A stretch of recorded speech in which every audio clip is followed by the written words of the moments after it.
আমি যদি আপনাকে একটা প্রশ্ন করি, আপনি কি 10 লাখ টাকা নেবেন নাকি এই সাইডে রয়েছে 1 টাকা যা প্রতিদিন পরের দিনে থেকে ডাবল হয়, আপনি কোনটা নেবেন? Most people will choose 10 lakh, but আপনি যদি 1 টাকা নিয়ে থাকেন, দেখেন আসল খেলাটা কোথায় হয়। ডে 1 1 টাকা, ডে 2 2 টাকা, ডে 3 4 টাকা, এমন করতে করতে ডে 11 যে ফাইনালি আপনার কাছে 1024 টাকা থাকবে।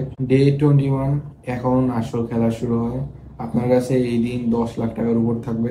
এন্ড ডে 30 আপনার কাছে 53 কোটি টাকা থাকবে। So overall day 1 to day 30 পর্যন্ত আপনার কাছে 100 বিলিয়ন টাকা, 100 বিলিয়ন টাকা প্লাস থাকবে। Amazing, right? And this is called compounding. প্রতিদিন ছোট ছোট পদক্ষেপ বারবার যেসব কাজগুলো করতে থাকা, এক্সাম্পল প্রতিদিন 10 মিনিট বই পড়া, 20 মিনিট ব্যায়াম করা, 1 ঘন্টা কোনো স্কিল লার্ন করা, সব একটা সময় যে একটা ম্যাসিভ রেজাল্ট ক্রিয়েট করবে। Money, habits, knowledge all grow like this. So shortcut খোঁজা বন্ধ করে স্টার্ট কম্পাউন্ডিং।